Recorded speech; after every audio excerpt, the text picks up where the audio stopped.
जो आज बगुड़ा जी की पुण्यतिथि है, आजादी बड़े संकट में मिली है। ए बेटू, आज देश आजाद न हुआ होता तो आज हम लोग यहाँ स्वतंत्र रूप से न बैठ पाते।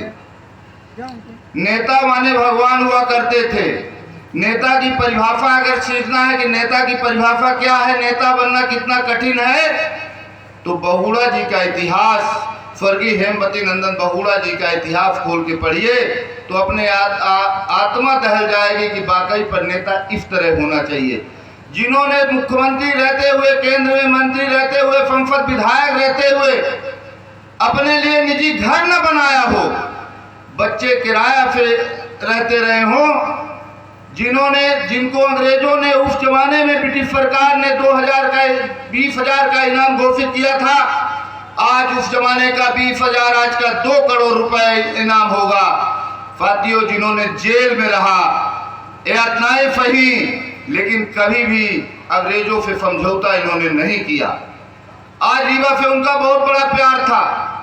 जब कांग्रेस पार्टी को उन्होंने ठुकराया था और एक दिन अपनी स्वयं की पार्टी उन्होंने बनाई थी और रीवा में अपना एक कार्यक्रम किया था।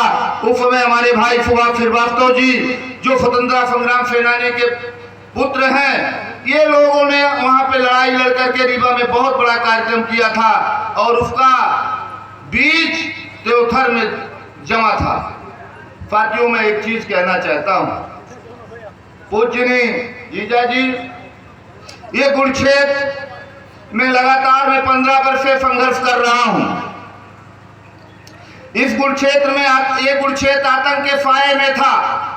जब 2012 में मैंने शुरुआत 80 में 89-90 में स्वर्गीय विशंबरनाथ पांडे जी इस क्षेत्र में विधायक बने थे और उसके बाद 2.5 साल रहने का इस क्षेत्र में उनको मौका मिला सदन में रहने का और अचानक सरकार बर्खास्त हो गई थी। उसके बाद से, आजादी के बाद से आप लोगों ने क्षेत्रीय लोगों को नेतृत्व करने का मौका नहीं दिया। हमेशा हमारे क्षेत्र के बाहरी लोग नेतृत्व करते रह गए, जिसका कारण ये हुआ कि हमारे क्षेत्र का विकास अधूरा रह गया। लेकिन मैं आप लोगों को इस बात को स्पष्ट कराना चाहता हूं, आपकी लड़ाई लड़ता हूं, चाहे उमरी में दिन दहाड़े हत्या भई हो, अब पत्नी फिसिक रही थी, बच्चा तड़प रहा था, उस शिवम पटेल, प्रदीप गौतम की हत्या हुई थी, तब बालेन शुक्ला सीना तान के अपराधियों को गिरफ्तार कराने के लिए लड़ा था। चाहे यहाँ बेबा उर्मिला पांडे की, आज 21 साल 22 साल बाद लड़की विधवा हो जाती है तो दूसरी शादी कर देते हैं लोग। एक बच्चे की माँ भी हो जाती है तो बच्चे छोड़कर चली जाती है, दूसरी शादी कर लेते हैं। लेकिन वो बेबा उर्मिला पांडे अपना जीवन निर्वाहन कर दी और शादी नहीं की। 45 साल की उम्र में धादी में निर्वस्त्र करके उस हत्या कर दी गई। लेकिन जब हमने लड़ाई लड़ा तो आज तक उस अपराधी अभी तक पकड़े नहीं गए। काल आपके अंबा में एक पटेल विधवा महिला की हत्या कर दी गई। मैं कहना चाहता हूं, देश की आजादी इसलिए नहीं मिली है गुंडा राज के लिए। लोगों ने फांसी में चढ़ा है, मुंह में गऊ का तोबरा खाया है, जेल सहे हैं और कितने संकट में देश की आजादी मिली है। तो देश की आजादी इसलिए नहीं मिली है कि गुरुक्षेत्र में गुंडों का राज होगा। अभी आपका टाइगर बालेन शुक्ला जिंदा है। अभी मैं यहाँ के पुलिस प्रशासन को ये कहना चाहता हूँ, डीएसपी भी आए हैं, सुन ले, अगर 24 घंटे के अंदर अंबा के हत्यारे नहीं पकड़े गए किसी जात के हो तो आने वाले दिनों में आपके थाने में मुझे फिर से घिराव करना पड़ेगा। जिस तरह रीवा के आजी का घिराव करके सारे एसपी आजी डीआईजी हटे हैं और उमरी हत्यारों को मैंने गिरफ्तार कराया है, उसी तरह अगर 2 दिन की हत्या की अपराधियों का खुलासा नहीं हुआ तो फिर से मुझे थाने का घिराव करके और एसपी आजी का घिराव करना पड़ेगा। तो मैं करूंगा, लेकिन गुरुक्षेत्र में अपराधियों का कब्जा मैं नहीं होने दूंगा, नहीं होने दूंगा। ये मैं आपको स्पष्ट करना चाहता हूं। आज नेता माने भगवान हुआ करते थे। नेता की परिभाषा, नेता किसको कहते हैं? जो भगवान, चाहे अमीर हो, चाहे गरीब हो, चाहे पंडित हो, चाहे साधु हो, चाहे महात्मा, जो भी हो, सबको भगवान एक समान देखता है। जो पूजा करता है उसको भी देखता है, जो आराम से राम कह लेता उसको भी उतना ध्यान देता है। नेता माने भगवान। अब नेता की परिभाषा डकैत से हो गई है। आज इतनी बड़ी हमारे क्षेत्र में ये बात मुझे जिया जी इसलिए कहना पड़ रहा है कि शायद आप आए हैं और गुड़ क्षेत्र की जनता टकटकाए हुए बैठी है, तो कहीं दिल्ली में इस बात की आवाज़ दीदी को संसद में न उठानी पड़े।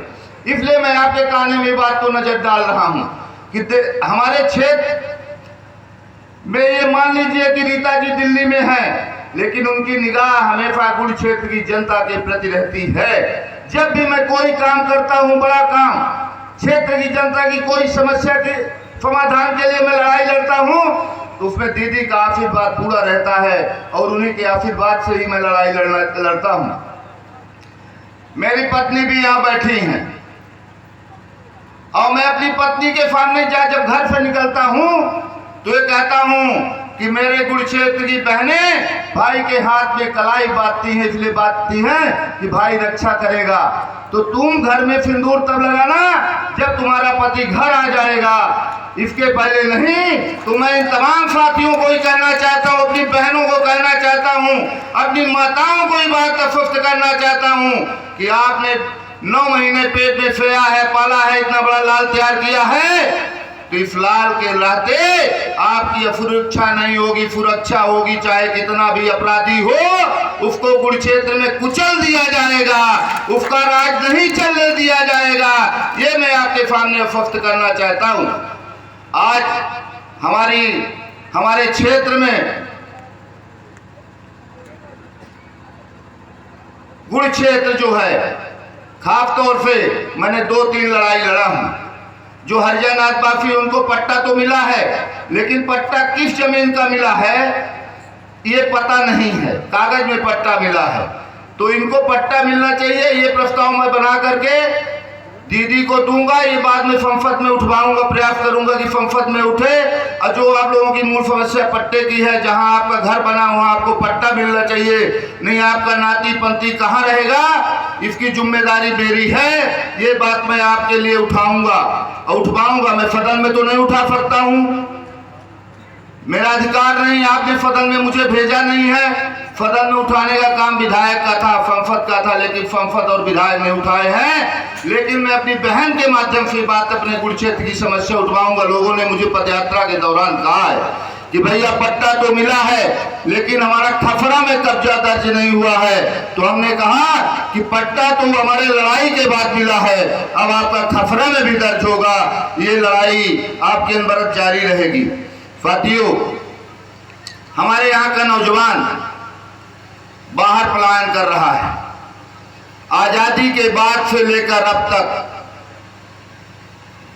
जब एक जमाना था कि हमारे हेमवती नंदन बहुगुणा जी चीफ मिनिस्टर रहा करते थे और चलते थे खेत गाड़ियों से, तो इलाहाबाद के लोग बताते हैं कि गाड़ी रोक दिया करते थे और खेत में बुला लिया करते थे कि आवा बाटा यहाँ, और बुला कर बोलते थे तुमको कोई काम है, बोलते थे नहीं कहीं कोई नौकरी लेकर है, कहीं नहीं कहीं नठे नतीबा रहा हमारे रिश्तेदार के, वहीं पे नौकरी दे दिया करते थे। ऐसे नेता थे, ऐसे नेता की आज जरूरत है। ऐसे नेता जब तक नहीं बनेंगे, ऐसे नेता की आप लोग गुड़ दीक्षा नहीं लेंगे, तब तक हमारा गुड़ से क्षेत्र असुरक्षित रहेगा और हमारे यहाँ का नौजवान निश्चित तौर पर बाहर पलायन करता रहेगा। ये मैं बात करने के लिए तैयार हूँ। आज मैं प्रदेश अध्यक्ष हूँ। माननीय फेगर भैया, जब यहाँ हमारे लोग चलते हैं ना, तो लोग कहते हैं बहुगुड़ाई चल दिए। मैं गर्व से कहता हूँ मैं बहुगुड़ाई हूँ, और बहुगुणा जी की शिक्षा लेना आप लोगों का भी दायित्व। अगर उनका इतिहास आप लोग पढ़ लेंगे, नेट से उनके बुक निकलवाइए, उनका इतिहास पढ़िए, तो आपको लगेगा कि नेता नहीं भगवान थे, और वाकई पर भगवान थे। आप लोग उनका इतिहास उठा करके पढ़िए। गर्व से मैं कहता हूं, जब लोग चलते हैं, हमारे कार्यकर्ता चलते हैं, हमारे संगठन के लोग चलते हैं, तो लोग हंस देते हैं बहुगुड़ाई चल दिए। तो हमारे कार्यकर्ता कहते हैं, हमारे साथी कहते हैं, हमारे संगठन के लोग कहते हैं कि मैं गर्व से बहुगुड़ाई हूं। उनका इतिहास पढ़ो कि जो हमारा नेता रोड में चलते हुए नौकरी दे दिया करता था, आज किस मंत्री, किस मुख्यमंत्री के औकात है कि रोड में चलते हुए नौकरी दे दे। एक चपरासी की नौकरी नहीं दे सकता है, और किसी गरीब कि पीड़ा अगर उनके पास तक पहुंच जाती थी तुरंत उसका हल हुआ करता था। वो हेमवती नंदन बहुगुणा जी थे। कभी इन्होंने, इंदिरा जी ने सांसद थे, सरकार थी, इंदिरा जी ने चुनौती दिया था तो पद को ठोकर दे करके उत्तराखंड से निर्दलीय चुनाव लड़ करके और दिखा दिए थे कि मेरी ताकत ये है। वो बहुगुणा जी थे।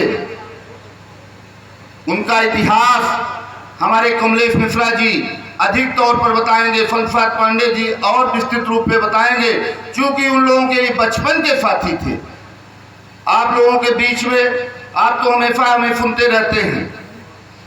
आज कोई राजनीतिक कार्यक्रम नहीं, ना मैं दल की बात कर रहा हूँ, ना वोट की बात करूंगा, ना सिर्फ मेरी बात यह है कि आज बहुगुणा जी को अच्छी श्रद्धांजलि अंतरात्मा से सब लोग श्रद्धांजलि दीजिए।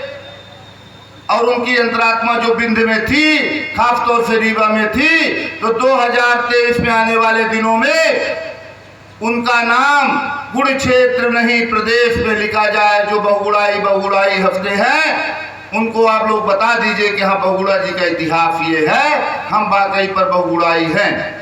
मैं चाहता हूं कि हमारे कमलेश मिश्रा जी उत्तर प्रदेश से चल करके आए हैं और वो बहुगुणा जी के बारे में आपको अच्छा इतिहास बताएंगे। आइए उनसे बातों सुनिए। खास तौर से बिना भोजन करे कोई व्यक्ति नहीं जाएगा। सारे लोगों की व्यवस्था है, माताएं, बहनों, भाइयों। कार्यक्रम खत्म होने के बाद सब लोगों की मैं विधिवत व्यवस्था करवाऊंगा। एक एक आदमी को खाना खिलवाने के बाद ही मैं रवाना करूंगा। आइए कमलेश मिश्रा जी से बहुगुणा जी का इतिहास सुनिए।